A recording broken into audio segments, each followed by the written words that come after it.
Did you know that iPhone has an app? It's called Journal, and you can write down your thoughts whenever you want to.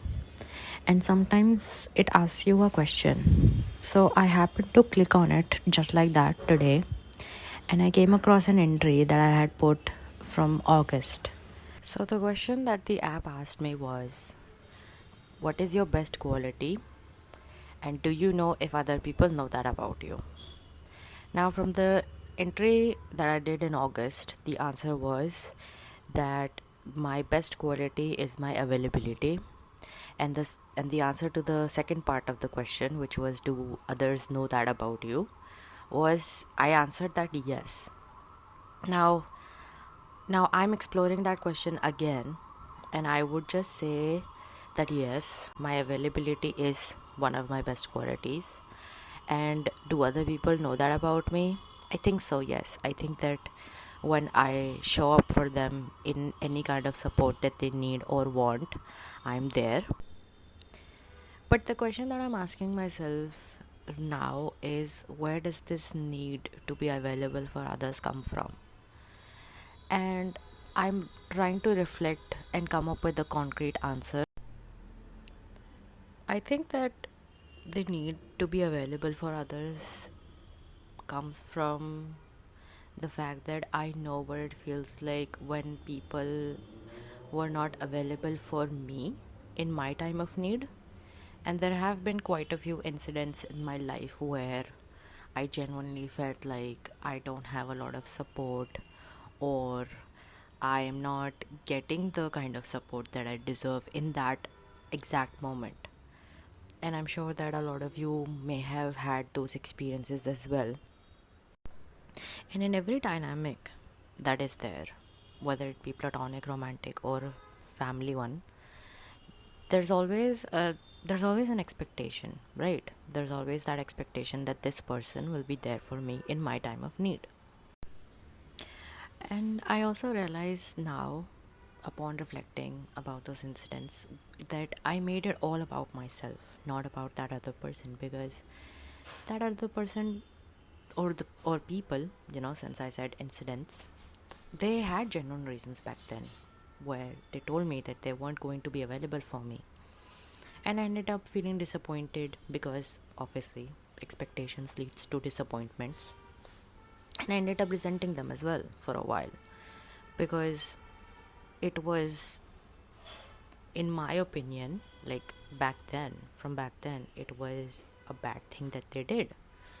Because how dare you were not being available for me, I'm always there for you, so why can't you be there for me?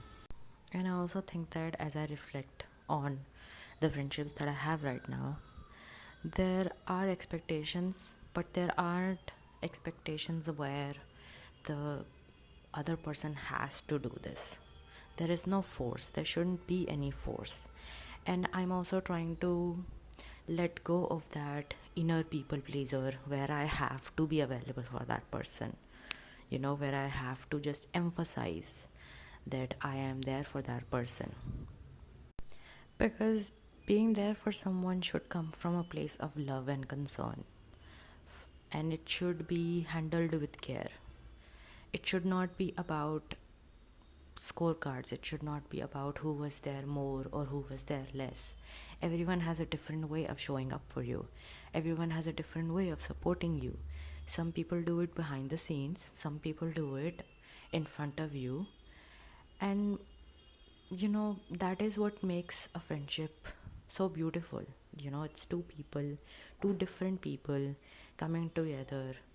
And I think the common thing between that friendship, the common thing between those two people is that they care about one another. And I think that that is enough. I'm not obviously saying that settle for bare minimum, or if a friend is not being nice to you and if they're there for you, you should still be friends with them. That's not I'm saying, of course. I think being available for our own personal selves and our own needs is just as important, or more so important, than be available for every other person's need. We all have responsibilities towards our families, our friends, our partners, our colleagues, etc. But what about the responsibility to be available for us? What about days where we don't feel the need to have an interaction just because someone needs us? And I think that being available should not be treated as a responsibility. I think it should be treated as a choice that when you're okay to be available, then only then you should be available. And now concluding, I just want to say that since I'm entering a new decade, which is the 30s, the big 3-0, and I only want to show gratitude towards the people that I have in my life right now who let me make good choices, who let me put myself first, who encourage me to put myself first. So that's a wrap on Talk It Through, first ever episode of Talk It Through. It's a series where I'm going to be sharing my experiences, wisdom, or any kind of stories that I think would be relatable to share with you guys. And I hope that you guys really like it and share your own personal stories. Would love to hear more, would love to hear that from you. And I hope that you have a great day ahead. And subscribe to my channel Soft Chaos by Anmol for more such videos. Thank you so much for tuning in.